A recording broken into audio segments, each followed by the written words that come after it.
I decided to join for 1 full month as a non-Muslim. Ramadan is not just not drinking and not eating throughout the day. This is where a lot of people are making a mistake. People are thinking, all right, when the Ramadan is there, the Muslims are not drinking, are not eating, and that's it. And are wondering why.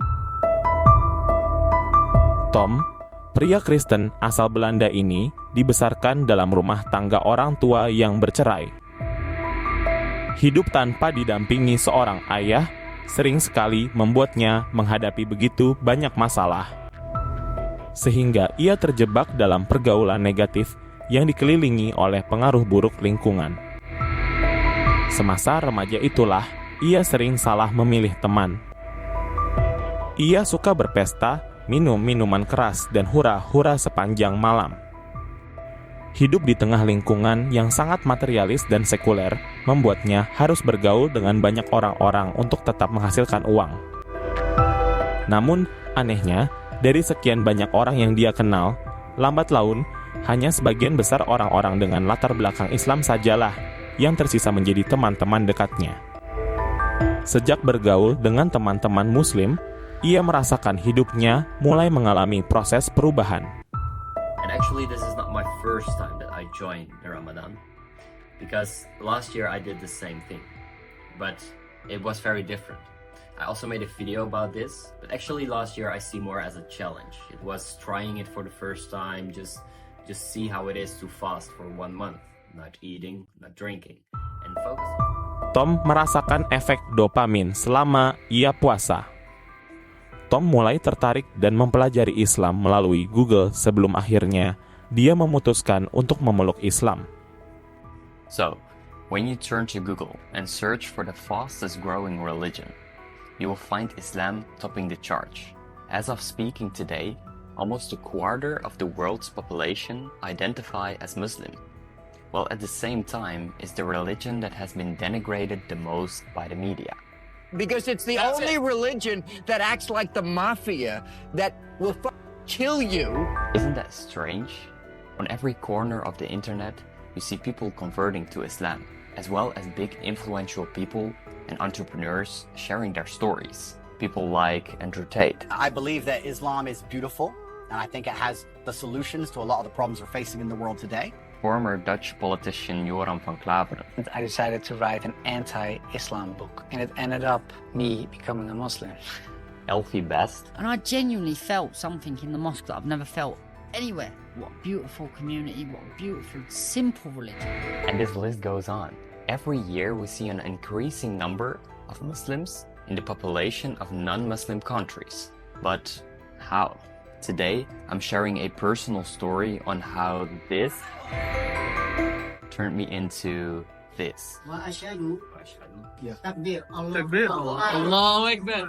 And yes, it's a slightly different video than what you're used to see from me on this channel. Normally, I just speak about entrepreneurship, mindset, and my business journey. But I think this topic deserves some time because, yes, I converted to Islam. But let's rewind and start at the beginning of my journey. I grew up like a normal kid, in a normal household, parents with a normal income, a mother, a father, and a sister. But when I was 7 years old, things changed. My parents got divorced. I didn't see my father a lot. My mother had a really hard time managing the situation, financially, emotionally. It wasn't easy as a boy of just 7 years old seeing this. As a kid, growing up, I went through very impulsive and unwise periods. Not making the right decision, hanging out with the wrong people, alcohol at a young age. You could argue that I didn't have the best or most common childhood, but it was necessary to become the man that I am today. Because struggle makes a man. You learn by experience.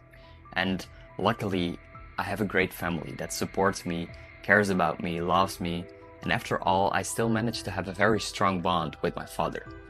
And therefore, I now say, Alhamdulillah, meaning, praise be to God.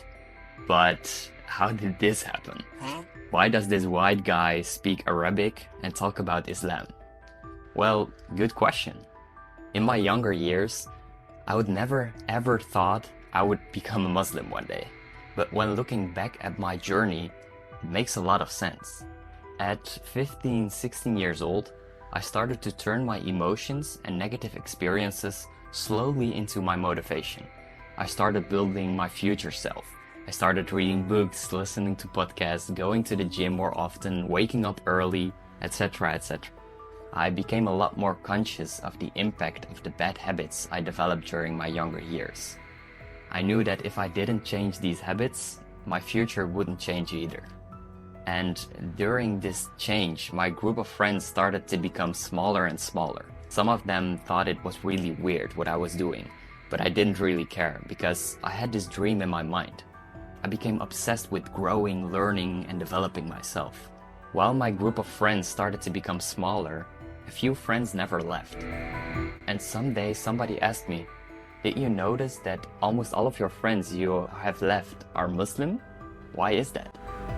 So I started thinking, and I was like, yeah, you're right. Why is that? But the answer was very simple. At that age, my Muslim friends were the only ones not drinking, not partying, and while all of the other boys in school were talking about how many girls they had, my friends were talking about the universe and the meaning of life. I mean, Muslims that stick to their religion are one of the most disciplined people I've ever seen. I just felt really inspired with these people around me. And I never really considered myself an atheist. I always had the feeling that there had to be more than what we can see with our own eyes.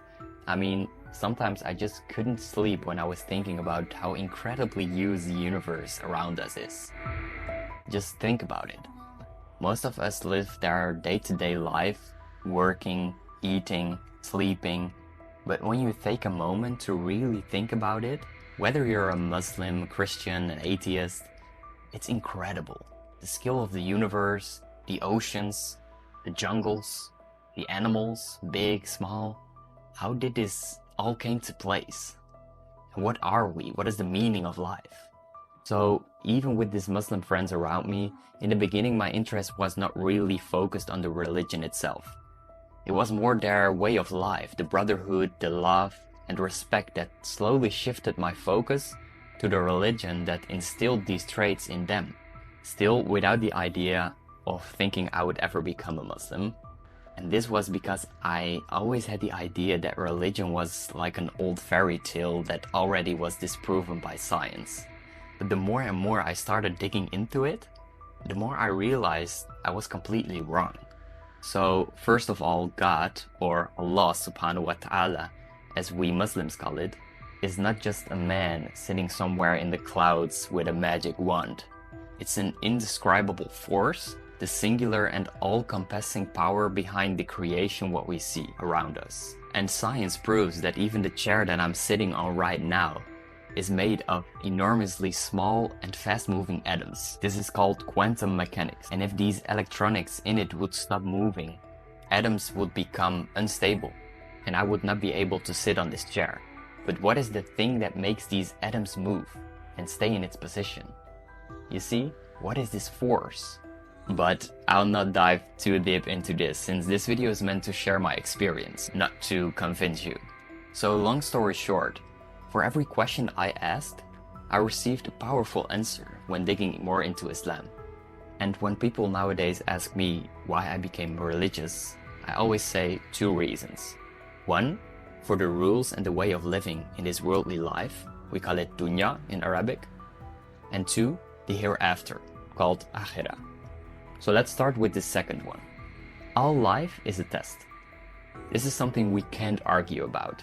It doesn't matter if you want to become the greatest sportsman alive or just live a normal, safe life. We all have to deal with negative experiences. We all have to deal with our emotions, our desires. We will lose people we care about, natural disasters, and so on. We all strive for an abundant life, yet 1 out of 10 people have a burnout. 90% of the adults are too stressed. So whatever you do, you will never be 100% satisfied with this life, because you will be constantly tested. I mean, if you're lucky, you will live 70, maybe 80 years on this planet. It's gone before you know. It's a matter of time. and your clock is ticking. So do mine. Religion provides a manual, and for me it's the Quran. Islam offers comprehensive guidance for all aspects in life, including family, marriage, finance, health, and so on. It gives me a great feeling to build a family and raise my children with love, spiritual guidance, common principles, and way of living. Nowadays we put so many different ideologies in people's mind that families are not united anymore. Divorce rates are going skyrocket, the youth is doing drugs, losing their virginity at 30, 40, 15 years old, dancing, twerking on TikTok to get the most views. Crime rates are increasing each year. The rich become richer, the poor become poorer. This whole system is fucked. Everyone acts upon what feels best for them, not for the people around them. Several years ago, when religion was more common, you had to uphold your family name. Respect your parents, everyone was dressed properly, the husband had to work his ass off so the wife didn't have to work and could take care of the children and the household. The whole morality has changed. And when you believe life is a test, and you will be judged upon that, all you can do is focus on good deeds, be an inspiration, spreading love, helping people. And this is what my religion teaches me. When I die, the only thing I will be judged upon is my deeds.